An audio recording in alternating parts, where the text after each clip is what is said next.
Here we are again in Vincenzo's kitchen, where something good's always cooking. And it's still cold out there. Although I'm waiting for springtime. Keep thinking spring. Can't wait to get out there and do a little bit of picnic table farming. And for anybody who hasn't seen my book on Amazon, there it is right there, Picnic Table Farming, an idea whose time has finally arrived. And with Inflation Nation and the price of food and supply chain issues, now is the time to plan for that, and that's a great starting point. Alright, now that that's out of the road, let's get into making something good to take the chill off that's economic and easy to do. Old school recipe here for ham and cabbage. And so let's get started. Alright, here we have already prepared, diced up 3 potatoes. We've got some nice onions, some baby carrots that have been washed thoroughly. We have a small cabbage that I've quartered, and I've taken one 1-pound DAC canned ham to add to this recipe. I usually put these in my Christmas packages. I decided I'd use one up today. These are good for baking too, for small, if you only have 1 or 2 people that you're cooking a ham for. Throw some pineapple, a little bit of glaze, cherry in the middle, comes out looking really nice.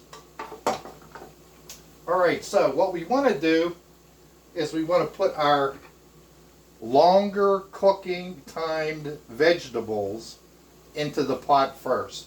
So the first thing we're going to do is we're going to pop them carrots in there. I like the carrots, it adds some color. They're good for you.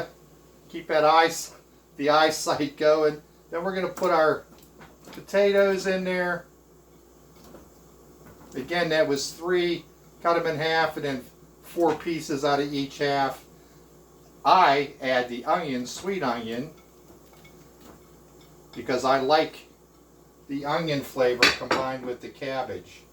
And I'm going to grab my spoon real quick, and we're just going to mix them up a little bit. That's on our bottom. And then we're going to take our small cabbage quarters, and we're going to place those strategically in our pot. And I usually do 3.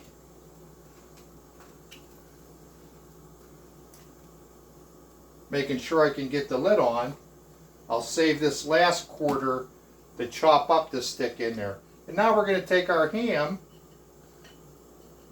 and just put her on in there. Again, this is a 1-pound DAC ham. You can catch them at several different places, although sometimes they're hard to find. We're going to add, as a last ingredient, because we're not going to put any salt in this, I'll take my cabbage pieces and break them up so that they stay in the pot, and we can still get that lid on.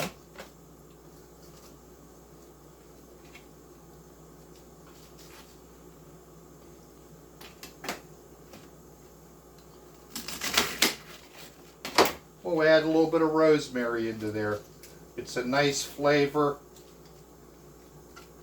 Kind of gives you that old school cooking flavor, which I very much like.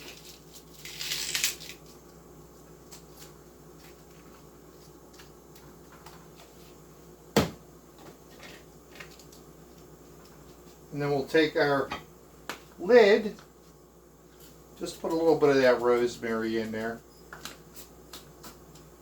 And we'll take our lid. Before we do, yeah, I'll just pop it on there. You saw everything go in the pot. And there you go. Now we'll let this cook for probably close to an hour. I'll fork test the cabbage. By the time the cabbage, which is on top and easily accessible, you'll know that the dish is done. Now before I serve this, I'll drain off every bit of the juice that's in there. Some people, they might like to add a thickener or something in there. For myself, I do not. I don't add a thickener. I'll drain the entire volume of liquid completely off. I'll have my plate dish this out, and then I'll put it into a storage container. So this will last a couple of days. What I will do, if I reheat, is I'll take my pats of butter and I'll put it on then. I used to melt a stick of butter and then completely mix it up inside the pan after it was drained, but I found out that it goes bad quicker by doing that. So in order to stretch this out a little bit, and we're all trying to stretch out that food budget, I decided not to do that anymore, and it works out fine. Alright, here's another quick video. Old school ham and cabbage in Vincenzo's kitchen, where something good's always cooking. Remember to be kind to one another. Help your neighbor if you can. Alright, we'll see you.